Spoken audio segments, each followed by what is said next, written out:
warahmatullahi taala wabarakatuh. Waalaikumsalam warahmatullahi wabarakatuh, Ustaz. Bismillahirrahmanirrahim. Alhamdulillah rabbil alamin wa bihi nasta'in. Wa nusalli wa nusallim ala Rasulillahil amin wa ala alihi wa sahbihi wa tabi'in wa man tabi'ahum bi ihsanin ila yaumiddin wa ba'd. Alhamdulillah, bersua kembali. Jadi pada malam ini insya-Allah kita sambung muka surat 61.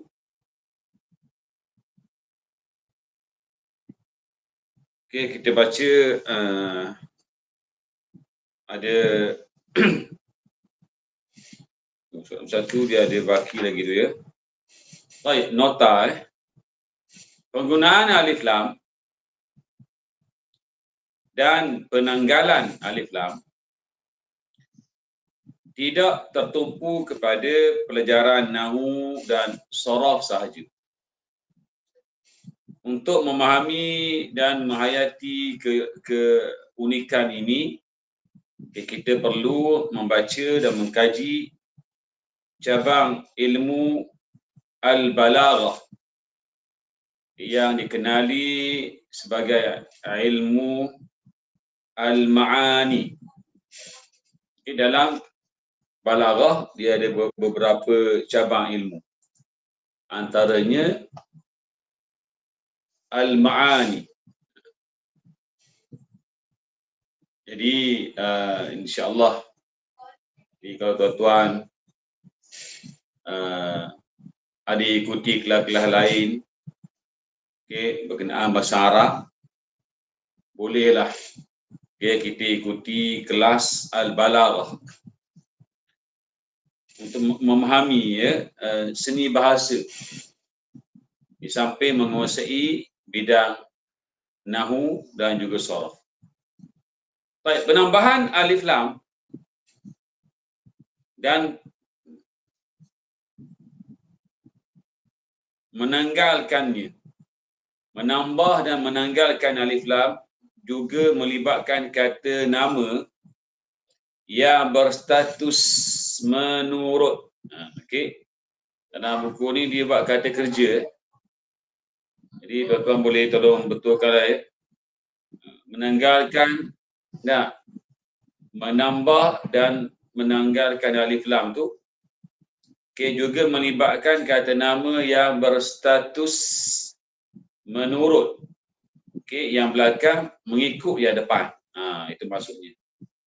Dalam kaedah, seperti dalam kaedah yang ke-16 yang pernah kita bincang sebelum ini. Okey, perhatikan kata nama yang berwarna di bawah. Dalam bahasa Arab ada satu tajuk yang bincang berkenaan yang belakang ikut yang depan. Okey, tajuk itu dikenali sebagai at-tabi'.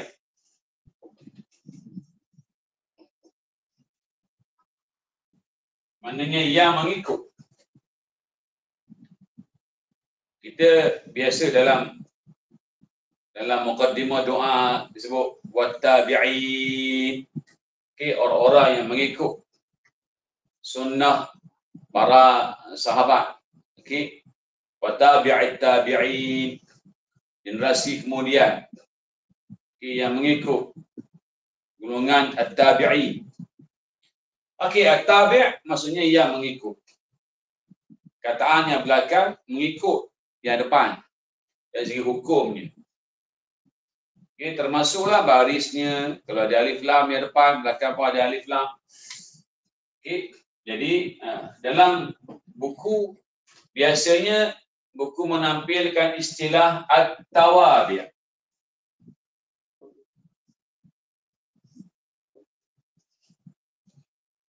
Okey, at-tawabi'. Jadi bila sebut at-tawabi' ni dia jamak.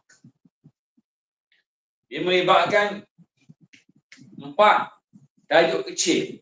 Di bawah tajuk at-tawabi' dia ada 4 tajuk kecil. Yang pertama yang disebut sebagai an-na'tu ataupun dikenali juga as-sifatu, digandingkan dengan al-man'ut ataupun al-mausuf. Yang kedua, okey, tajuk kecilnya ialah al-'atfu. Okey, al-'atfu. Dia sambung. Siapa datang Muhammad dan siapa lagi Hasan dan sambung. Jadi di bawah al-'atfu ni dia adalah tools dia ada anawak dia. Contohnya wa, kemudian au ataupun am, okey, fa, summa, lakinna dan rakan-rakan yang lain. Yang ketiga disebutnya al-badal. Okey, al-badal dalam tajwid pun ada namanya mak badal. Al-badal dari segi bahasanya ganti. Jadi kalau kita buang perkataan yang depan, maka yang belakang menggantikan yang depan tu. Jadi perkataan kedua tu dia akan ikutlah hukum yang depan. Okey. InsyaAllah akan tanda keteranganlah detail. Yang keempat disebutnya at-tawqid. At-tawqid ada disebut at-tawqid al-lafzi, ada disebut sebagai at-tawqid al-ma'nawi. Jadi empatlah yang kita akan belajar ke depan insya-Allah. Jadi yang belakang dia akan ikut yang depan. Yang depan tu dia baca baris depan, nah yang belakang tu kena baca baris depan juga. Nah itu yang dimaksudkan oleh pengarang sebagai menurut, ya. Perhatikan kata nama yang berwarna di bawah. Ala siratim mustaqim. Ayat keempat, ayat yang kelima dari surah Yasin. Berikutnya Tanzilal Azizir Rahim. Pengarang warnakan perkataan mustaqim dan juga perkataan ar-rahim. Mana apa? Yang tetap di atas jalan yang lurus. Al-mustaqim, mustaqim maksudnya yang lurus. Agama Islam lah. Al-Quran itu diturunkan oleh Allah yang maha berkuasa. Al-Aziz, yang maha berkuasa. Kadang-kadang diterjemah yang maha gagah perkasa. Kadang-kadang Al-Aziz diterjemah juga yang maha mulia. Okey. Kemudian Ar-Rahim, lagi maha mengasihani. Jadi perkataan mustaqimin baca min kerana perkataan sirat. Nah, dia dibaca dengan bagi bawah dua. Maka mustaqimin ikut yang depan. Kerana mustaqimin dalam i'rab ia di-i'rab sebagai sifat. Okey, siratin mausuf. Okey, ataupun di-i'rab na'tun. Okey, sirat man'ut. Baik. Manakala ar-rahim. Okey. Ar-rahim merupakan sifat yang kedua. Tanzil al-Aziz. Al-Quran itu Allah yang turunkan. Allah yang bersifat Al-Aziz. Ini sifat yang pertama. Jadi kalau datanglah sifat-sifat yang lain di belakang, yang kedua, yang ketiga, yang keempat dan sebagainya, kita tambah lagi, banyak lagi sifat. Maka yang kedua dan seterusnya itu dia akan ikut sifat yang pertama iaitu Al-Azizi. Dia ada alif lam. Al-Azizi zai dibaca dengan baris bawah. Itu yang dimaksudkan oleh pengarang lah, ya. Baik. I'rab detail insya-Allah kita akan terang. Kita masuk sekarang muka surat sebelah 62, latihan yang ke-20. Latihan ke-20 ni dia ada dua latihan ni, 1 dan 2. Kita pergi nombor 1 dulu. Dengan merujuk kepada nombor pada sebab-sebab ditanggalkan alif lam pada muka surat 60 dan 61, pada kata nama letakkan nombor dalam kotak, okey, bagi perkataan yang berwarna. Jadi pengarang nak kita tentukan perkataan yang berwarna tu dibuang alif lam sebab apa. Jadi kita boleh rujuklah muka surat 60 dan juga 61. Di bawah dan alif lam biasanya ditanggalkan dalam keadaan berikut di bawah jadual itu. Okey, kita bacakan ayat dia. Hadhihi jahannamul lati kuntum tu'adun. Baik, ini sebenarnya ayat yang ke-63. Jadi pengarang diletak nombor ayat tu silap sikit. Tolong betulkan ayat, biasalah silap ni manusia. Jadi pengarang letak 64. Jadi bila kita rujuk bukan 63. Okey. Makna apa? Inilah dia neraka Jahannam yang kamu selalu diancam akan dimasukkan ke dalamnya jika kamu ingkar perintahku, kata Allah. Perkataan Jahannam ni nama khas bagi sebuah neraka. Dalam senarai neraka dia ada 7. Antaranya Jahannam. Okey. Nama yang kedua yang biasa juga kita dengar Al-Jahim. Yang ketiga disebut juga dalam Quran Saqar. Yang keempat Lagha dan seterusnya. Okey, baik. Jadi perkataan Jahannam tidak dimasukkan alif lam.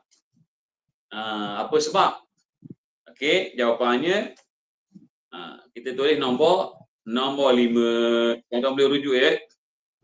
Surat 61, nombor 5 tu dia kata apa?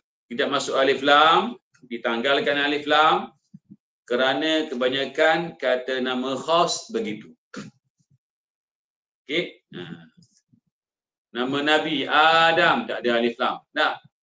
Nama Nabi Yusuf tak ada alif lam. Kebanyakan nama khas tak ada alif lam. Okey, yang ini telah pun kita bincang. Kita kata kebanyakan. Okey. Jadi bila sebut kebanyakan tu, kebanyakan bermakna adalah kadang-kadang kata tertentu yang diguna oleh orang Arab ada alif lam. Sampai ke negara kita ni, kita nak sebut alif lam jadi berat lalu kita berbuang. Contohnya Hasan. Asalnya Al-Hasan. Okey. Baik, kebanyakannya tak ada alif lam.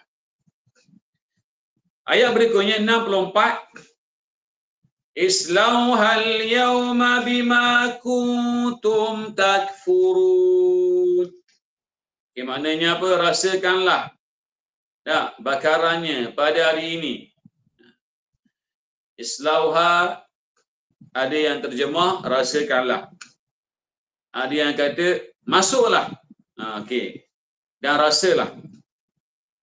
Okey, itu dirujuk kepada neraka Jahannam. Okey, Jahannam ni dalam Al-Quran dikira muannath. Buktinya Allah sebut islauha, dhamirnya ha. Begitu. Jadi kalau Jahannam tu muzakkar, sudah pasti Allah guna islauhu. Baik. Okey, rasakanlah bakarannya pada hari ini disebabkan perbuatan kufur yang kamu telah lakukan dahulu. ayat yang ke-64 ini dah. Okey, tidak ada tak ada kotak, tak ada ayat yang ke-65 berikutnya. Al-yawma nakhtimu ala afwahihim wa tukallimuna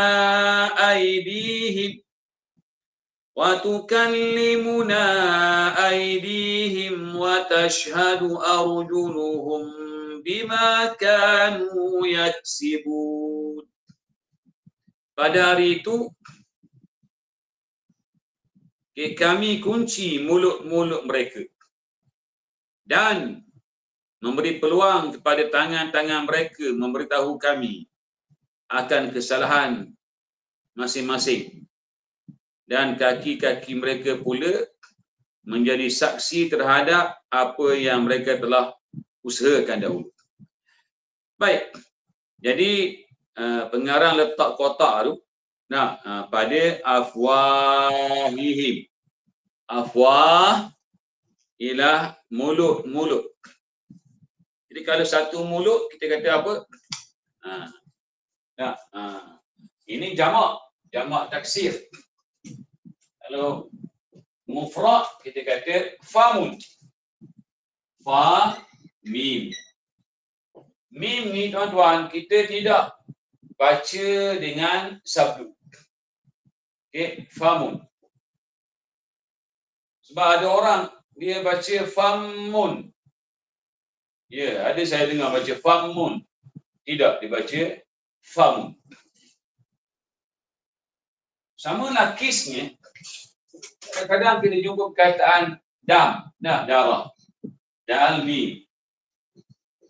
Okey, damun. Okey, tidak dibaca dengan damun. Kena hati-hati lah.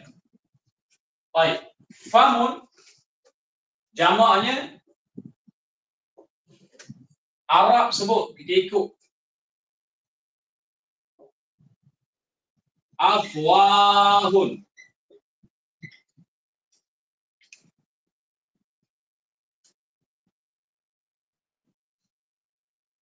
Jadi nampak ada kepelikan sikit lah. Masa mufrad famun. Masa jamak afwahun. Jadi inilah namanya jamak taksir. Jamak yang kelam kabut. Tidak ada kaedah yang tersendiri. Jadi jamak ini kita ikut Arab. Ya, jadi ada kalanya kita kena akur. Kataan afwahun tidak ada alif lam dalam ayat kita ni. Kerana apa? Okey, afwahihim. Kerana alasannya nombor 4. Kerana kataan afwah berada di sini berfungsi sebagai mudhaf. Mudhaf tidak boleh dimasukkan alif lam di awalnya. Manakala him ialah mudhafun ilaih. Allah tutup mulut-mulut mereka. Allah kata, wa tukallimuna aydihim, dan tangan-tangan mereka bercakap memberitahu kepada kami apa yang mereka lakukan. ID ni pun sama juga. Okey, tak ada alif lam sebab nombor 4. Dia di i'rab sebagai mudhaf. Him tu mudhafun ilaih. Okey, perkataan ID ni tuan, jamak mufradnya ialah yadun. Okey. Yadun banyak makna. Antara makna utamanya tanganlah. Dan makna-makna lain dia berkembang. Jadi kita akan tengok dalam kamus, maknanya banyak. Ada kamus senaraikan lebih daripada 10 makna. Okey. Jadi makna itu sesuaikan dengan konteks ayat. Yadun kalau jamak, Kalau tulis tanpa alif lam, ya, tulis tanpa alif lam dan tanpa sandaran. Aidin. Okey, tanpa alif lam, tanpa kita jadikan dia mudhaf. Maka tulisnya aidin. 3 huruf dal dibaca dengan tanwin. Begitu. Kalau saya tulis perkataan aidin ni tak dengan alif lam. Okey. Jadi kita akan baca macam mana? Al-aidi. Ya pertama mati, dah. Kemudian di akhir ada pula ya berfungsi sebagai huruf mad. Al-aidi. Ya hanya muncul. Apa sebab? Dia ada alif lam. Okey. Baik. Kalau saya jadikan dia mudhaf, ya ini pun muncul juga. Contohnya aidihim. Jadi dalam ayat ini kataan aidihim, aidi itu tidak dimasukkan alif lam kerana di-i'rab sebagai mudhaf. Jadi semua maklum. Dah kita pernah bincang dahulu kalau mudhaf dia tak boleh dah di awalnya menerima alif lam. Begitu. Samalah seperti wa tashhadu arjuluhum. Okey, arjul, kaki-kaki mereka. Kalau satu kaki, dah mufrad rijlun. 2 kaki rijlani. Bila banyak arjulun. Jadi bila masuk alif lam al-arjul. Okey, kalau saya jadikan dia mudhaf arjuluhum. Jadi arjuluhum mudhaf tak boleh dimasukkan alif lam. Baik, bima kanu yaksibun. Walau nasha'u latamasna ala a'yunihim. Okey. Walau nasha'u latamasna ala a'yunihim fastabaqus sirata fa anna yubsirun. Jadi ayat ini tak maknanya jika kami kehendaki kami berkuasa menghapuskan mata mereka dengan menjadikannya rata, sehingga masing-masing menerpa mencari-cari jalan. Maka bagaimanakah mereka dapat lihat?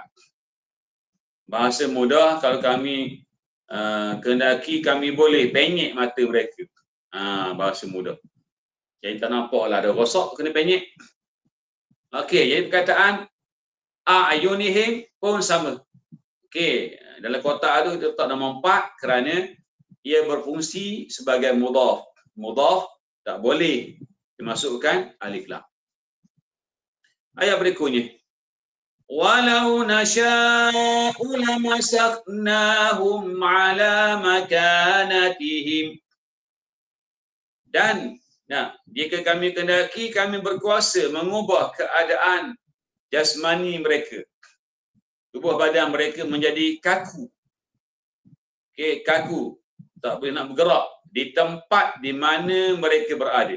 Ala makanatihim, di tempat mereka berada. Okey, perkataan makanati di sini tak ada alif lam. Alasannya nombor 4 jugalah sebab dia di-i'rab sebagai mudhaf. Mudhaf tak boleh masuk alif lam. Famastata'u mudiyan wa la yarji'un. Okey, lantaran itu mereka tak mampu untuk mara ke depan, ke hadapan, dan juga tidak dapat undur ke belakang. Kataan mudiyan ini, tuan-tuan, kalau kita bincang dalam tajuk masdar, mudiyan ini masdar kepada fi'il madha. Okay. Dulu kita pernah bincang dulu masdar. Okey, tak apa. Kita ulang-ulang supaya lebih faham lagi. Kalau kita kata, qama telah bangun. Okey, ini fi'lun madin, merujuk perbuatan bangun, telah pun berlaku. Yaqumu, sedang bangun. Ini fi'il mudhari', merujuk kepada perbuatan bangun sekarang. Adapun fi'il yang sentiasa dilakukan secara rutin. Okey, masdarnya qiyaman. Bangun juga, tapi dia tidak ada kaitan dengan masa. Okey. Baik. Jadi kalau tuan-tuan buka dalam kamus, kalau yang 3 itu ditanda dengan tanwin, maka itulah dia masdar. Baik, masdar ni dia boleh guna tanpa alif lam, tapi dengan syarat di belakang tu, kalau tanpa alif lam berseorangan, tanwin dah dia. Kalau dia seorang-seorang, tapi dia ada alif lam, baca baris satu. Okey, kalau dia menjadi mudhaf, tak boleh masuk alif lam. Huruf akhir baca baris satu. Baik. Kataan mudhiyan, madinya ialah madha. Madha ni ada beberapa makna. Antara makna madha ialah telah lepas. Okey, qad madha. Perkara itu telah pun berlalu. Telah lepas, telah berlaku, telah berlalu, itu madha. Okey, jadi kalau kita tengok nak terang macam mana ni? Jadi madha makna yang kedua, maknanya berlalu, berjalan, bergerak. Tu. Di sini dengan makna bergerak ke hadapan. Okey. Madha mudhari'nya yamdi.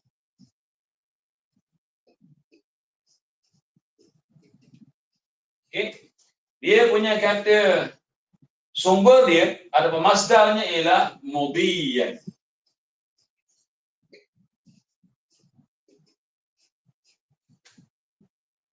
Okey, mudhiyan ya ni bersabdu.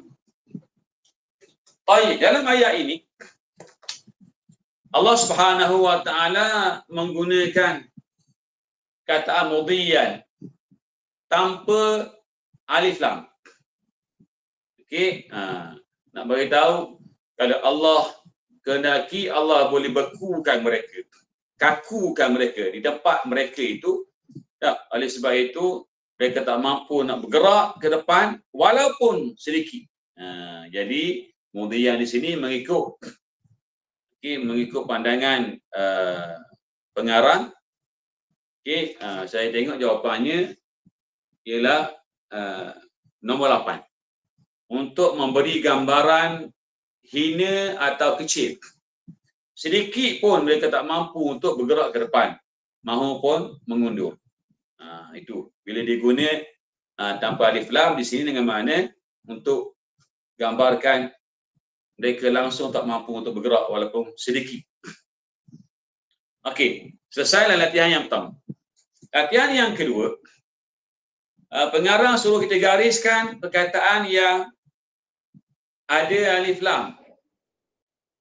Okey, perkataan yang terdapat alif lam kerana sifat. Okey, dalam ayat-ayat Quran berikut. Semuanya dipetik daripada surah Yasin. Baik. Jadi kalau kita baca Quran, kita boleh tengok jugalah dalam surah-surah yang lain. Jadi pengarang pilih surah Yasin ini sebab surah Yasin menjadi surah yang biasa kepada kita. Jadi kalau kita baca, kita boleh faham maknanya dan kemudian kita faham dari sudut nahunya, sarafnya, itu sebagai nilai tambah kepada kefahaman yang tersedia ada. Baik. Ayat yang ke-41 berbunyi, wa ayatul lahum anna hamalna dzurriyyatahum fil fulkil mashhud. Okey, maknanya saya bacakan makna ni daripada Pimpinan Rahman. Satu dalil lagi untuk mereka insaf. ialah kami membawa keluarga mereka berlayar dalam bahtera kapal besar yang penuh syarat. Syarat dengan barang-barang, dengan penumpang yang lain. Jadi dalam ayat ini pengarang suruh kita cari sifat kapal yang syarat. Jadi perkataan al-fulk diletak sifatnya macam mana? Al-mashhun.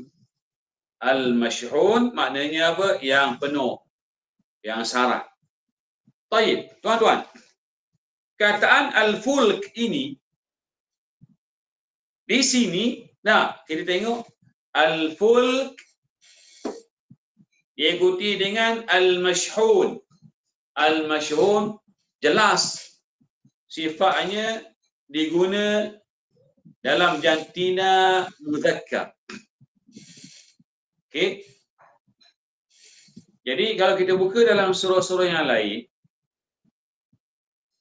dalam ayat-ayat yang lain, kadang-kadang kita jumpa disebut wal fulku tajri. Kapal ada berbahtera berlayar. Diguna tajri. Tajri itu maksudnya berlayar lah.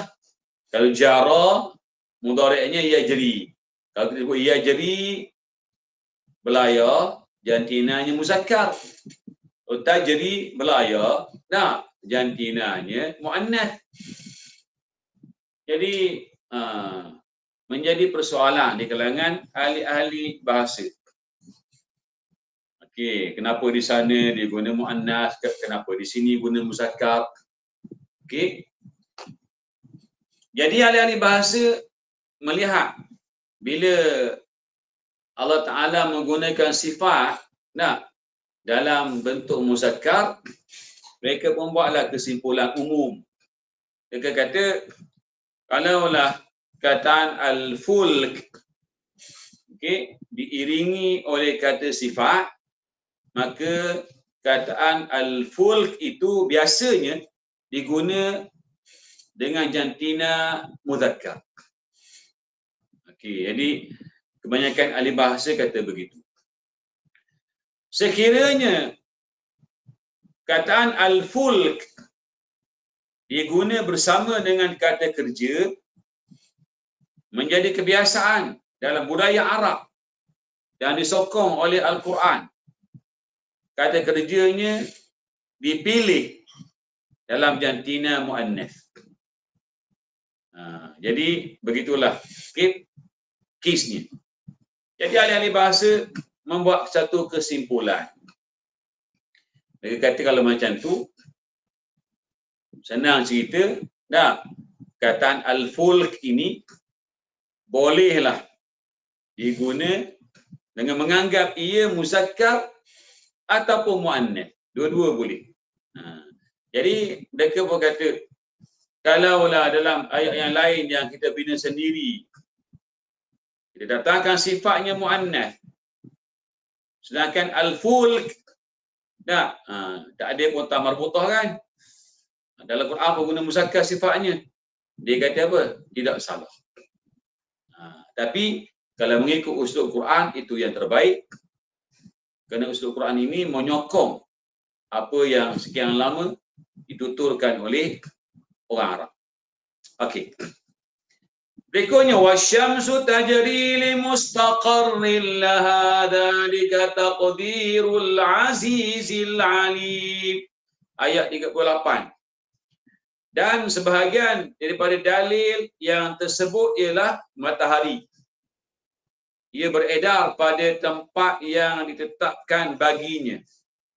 Itu adalah penentuan daripada Allah yang Maha berkuasa lagi Maha mengetahui. Jadi terjemahan daripada pimpinan Rahman kerap menggunakan Al-Aziz dengan terjemahan yang Maha berkuasa. Jadi kalau tuan-tuan buka terjemahan lain dia kata Maha gagah perkasa, bolehlah tu, tak ada masalah. Ada yang kata Maha mulia pun boleh, sebab ada Ya, Izzuddin Al-Qassam, seorang tokoh Islam dulu. Yang perjuangkan Islam dulu. Jadi Aiz maksudnya kemuliaan. Jadi Al-Aziz yang mulia. Pun boleh jugalah. Baik. Dia kata itulah dia penentuan daripada Allah. Penentuan daripada Allah yang bersifat apa dia? Maha berkuasa. Lagi maha mengetahui. Di sini diganding pula dengan sifat yang kedua, Al-Alim. Jadi bila kita tambah sifat yang kedua, yang ketiga dan seterusnya, maka yang kedua, yang ketiga dan seterusnya itu barisnya dia akan ikut. Okey, Al-Azizi. Jadi baca Al-Alimi. Jadi gariskan tuan-tuan boleh gariskan Al-Alim boleh. Tak ada masalah. Yang belakang ni ikut yang depan. Wal qamara qaddarnahu manazila hatta 'ada kal 'urjunil qadim. Ayat 39.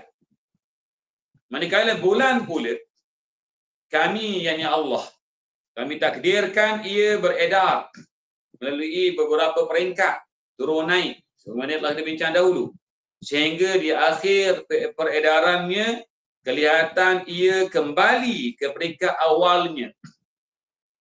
Okey, menampakkan bentuk melengkung seperti tangkai kurma yang kering.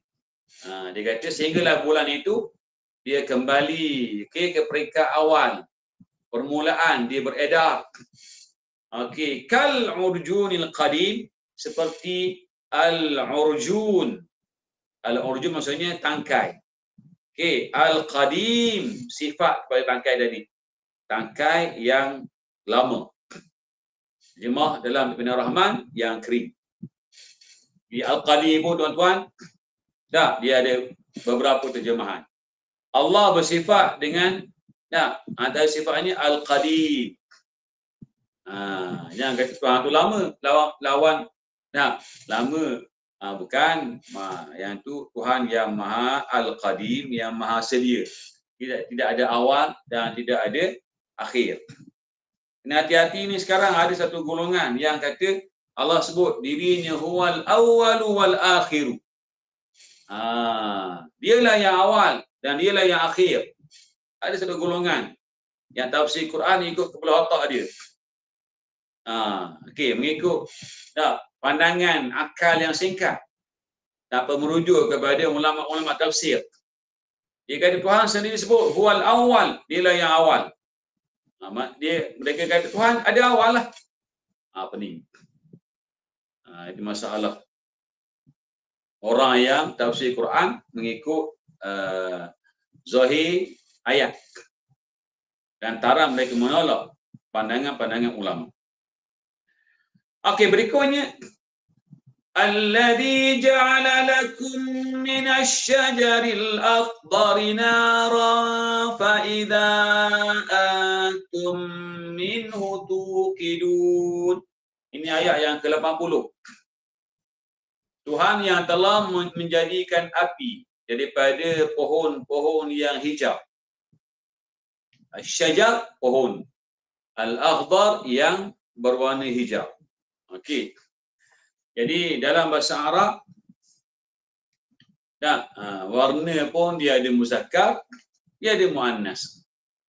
Kalau dalam bahasa Inggeris tak ada lah. Kalau hijau green. Kita tak perlu tanyalah green itu male ke female. Dia kekal. Yellow tak ada. Yellow watun ke tak ada. Baik, jadi kalau Arab, kalau hijau untuk muzakkar disebutnya akhdar.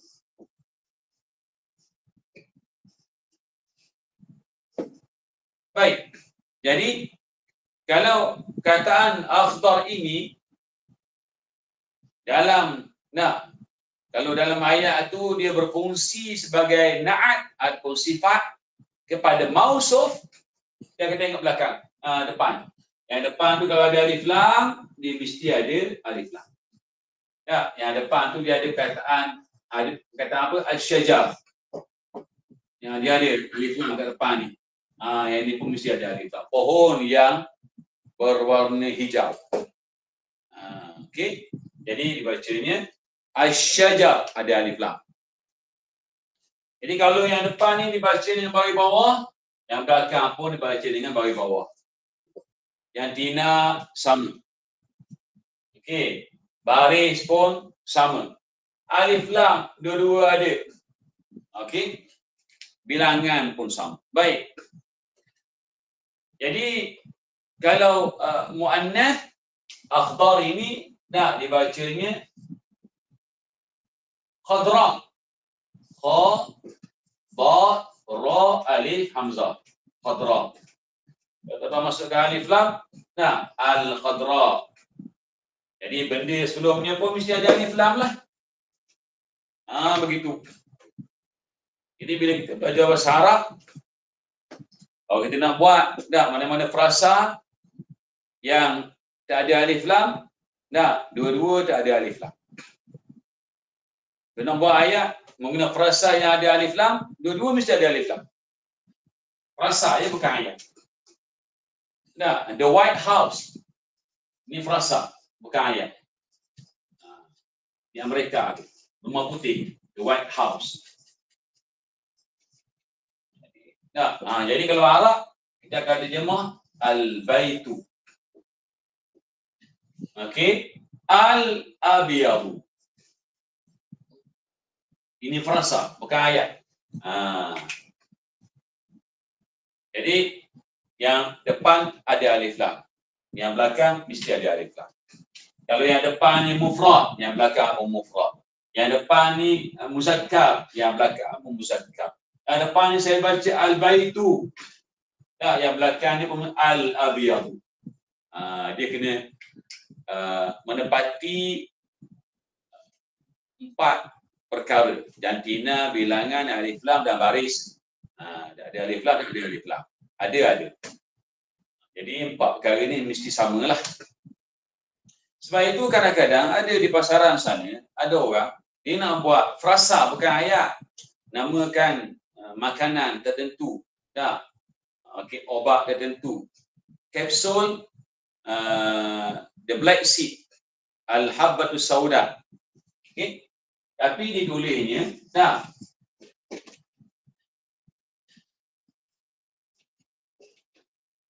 sepatutnya tulis al-habbatus sauda. Yang depan ni ada alif lam. Okey, yang belakang pun mesti ada alif lam, dia ikut yang depan. Tapi banyak yang ditulisnya tak ada alif lam. Belakang ada. Ini salah. Tak menepati kaedah tajuk, na'at, man'ut, ada pun sifat dengan mausuf. Okey, jadi bila kita belajar tempat-tempat yang kena ada alif lam, kita kena berhati elok-elok. Masuk alif lam sebab apa? Yang belakang ni sifat pada yang depan. Depan tu ada alif lam, belakang pun ada alif lam. Yang depan tak ada, yang belakang pun tak ada. Begitu. Sama lah kalau tuan-tuan pergi ke Mekah kan buat umrah, al-hajaru al-aswadu. Al-hajaru ada alif lam. Al-aswadu yang belakang pun kena ada alif lam. Okey. Jadi alhamdulillah sekarang ramai dah sedar pentingnya bahasa Arab dan mereka menggunakan perkataan Arab ni untuk meletakkan jenama produk kesihatan. Tapi masalahnya dia tak rujuk kepada orang-orang yang boleh beri pandangan berkenaan dengan bahasa Arab. Lalu dipertulislah punya Arab tapi salah. Okey. Jadi kenalah ambil perhatian sikitlah. Baik, berikutnya ayat yang ke-81. Awalaysa alladhi khalaqas samawati wal arda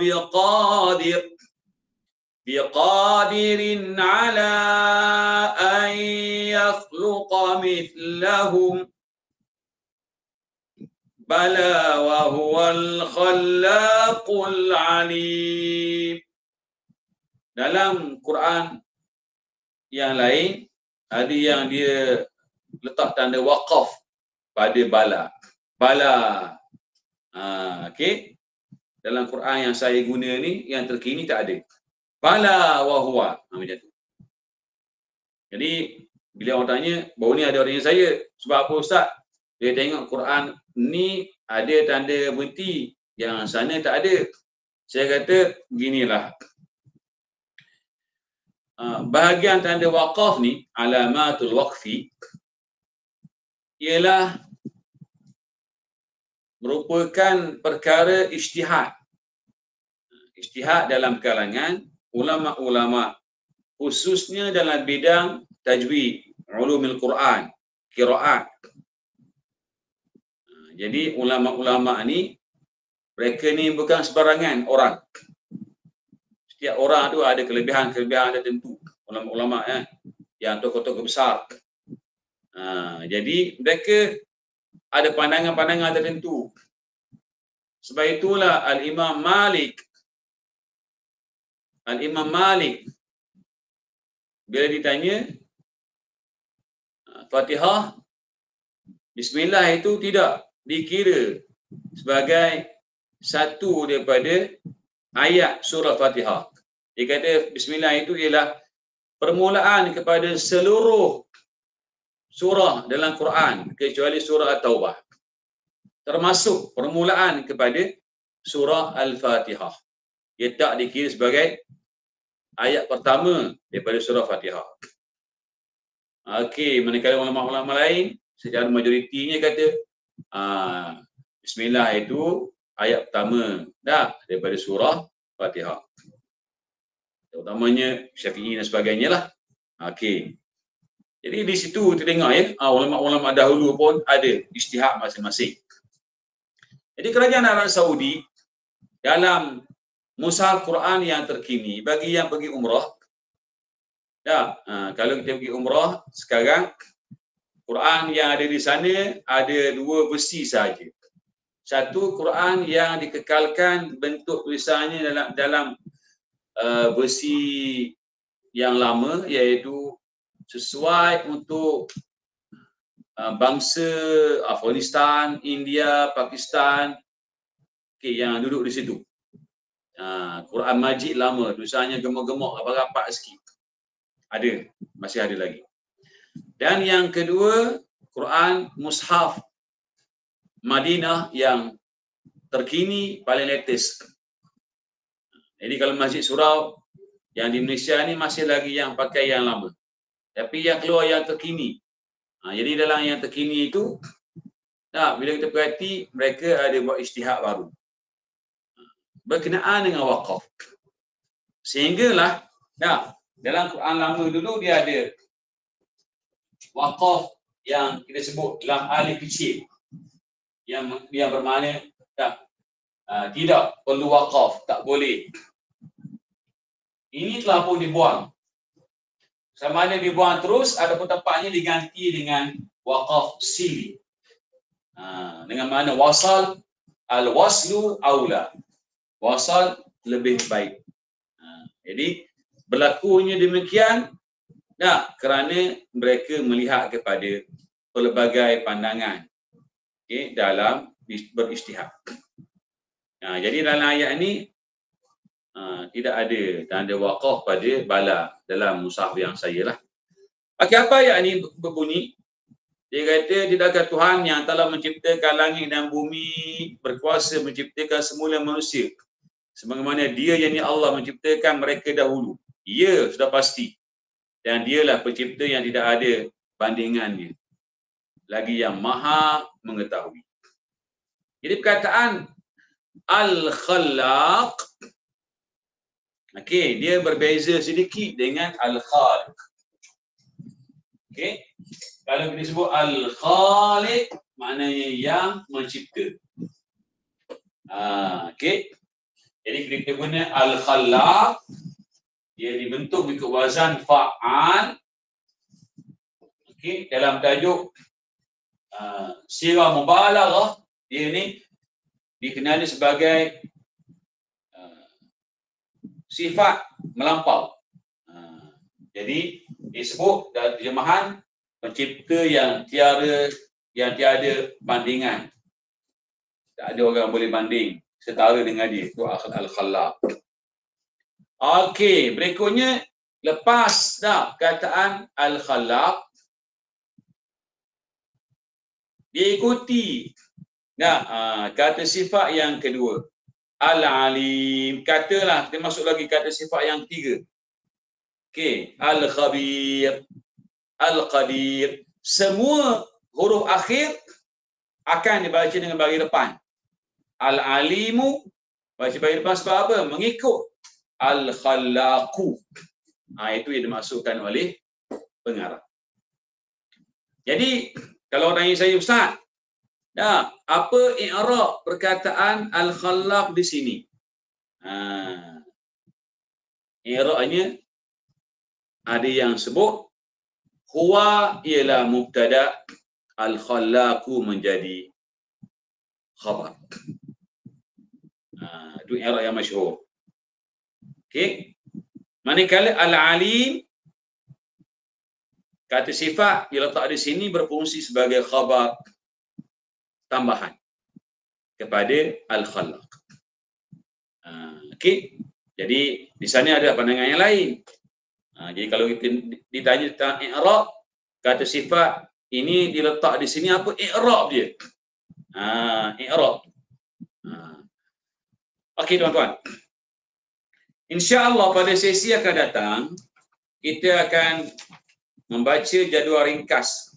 Jadual dan ringkasan apa yang telah kita belajar daripada awal buku ni sampailah akhir. Jadi minggu depan insya-Allah kita akan tutup buku ni dengan membincangkan muka surat 63 sampailah muka surat 64 insya-Allah pada minggu depan. Minggu depan tu kira minggu penutup untuk buku ini. Nanti saya fikirlah macam mana untuk teruskan lagi kelas kita. Saya ada buku-buku yang lain yang mudah-mudahan insya-Allah nanti saya syorkan. Okey, kita jumpa lagi tuan-tuan. Aku qauli hadza astaghfirullah li wa lakum. Assalamualaikum warahmatullahi taala wabarakatuh. Syukran Ustaz. Syukran Ustaz. Assalamualaikum. Wa alaikum insya-Allah.